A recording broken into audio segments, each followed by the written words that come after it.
कुछ नहीं किया तुमने, कुछ नहीं किया तुमने। ये इलेक्शन कैंपेन किसकी परमिशन से हो रहा है? कावेरी, ये मेरा घर है, तुम्हारी माँ की पार्टी का दफ्तर नहीं है। माइंड यू, ये घर मेरा भी है। तुम्हारा घर है। अगर ये तुम्हारा घर होता तो ये नौबत नहीं होती। अपनी माँ को समझा दो। पहले तुम्हें इलेक्शन में खड़ा कर दिया, उसके बाद ये इलेक्शन कैंपेन। ये तमाशा अपने घर पर करे, यहां नहीं। अगर तुम नहीं कह सकती तो मैं उन्हें कह दूंगा।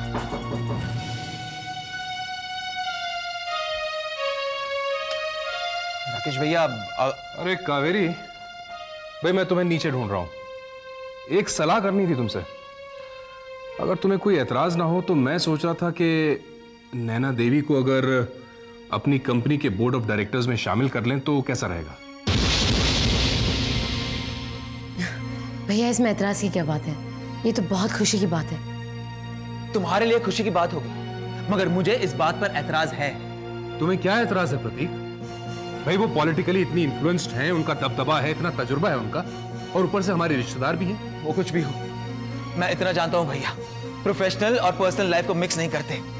अगर आपने नैना देवी को बोर्ड ऑफ डायरेक्टर्स में शामिल किया तो वो आपकी सबसे बड़ी भूल होगी। भूल कैसी? बल्कि मैं समझता हूं ये बहुत ही समझदारी का डिसीजन होगा। उनसे हमें फायदा ही फायदा है प्रतीक। भैया, समझने की कोशिश कीजिए, आपको फायदा कम और नुकसान ज्यादा होगा। तुम्हें मेरी माँ से इतनी एलर्जी क्यों है? जब देखो उनके बारे में नेगेटिव कहते रहते हो।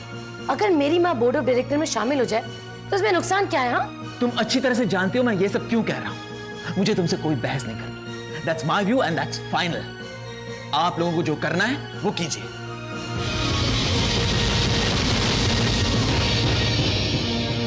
देखा तुमने, यही प्रॉब्लम है प्रतीक की। हर बात में इतना इंपल्सिव होने लगता है, और शायद इसी वजह से इसके हाथ से सारे प्रोजेक्ट्स छूट जाते हैं। अविनाश भी यही सोचकर शायद अपनी नई कंपनी शुरू करना चाहता है। क्या? हाँ, वो फिलहाल उमरगांव वाले प्रोजेक्ट को शेल्फ करके कोई नया काम करने की सोच रहा है।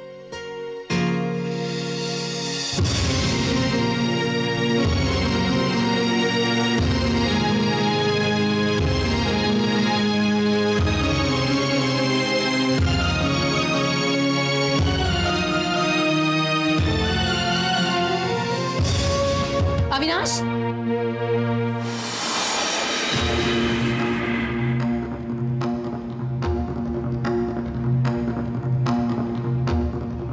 तुम प्रतीक के बिना कंपनी शुरू कर रहे हो? ये कहां तक सच है? ये सच है भाभी।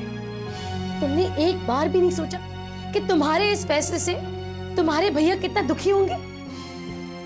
नहीं भाभी, क्योंकि मेरे किसी भी फैसले में प्रतीक भैया के ना होने का सवाल ही नहीं होता। हाँ, इस प्रोजेक्ट में मैंने उन्हें जानबूझ के इन्वॉल्व नहीं किया क्योंकि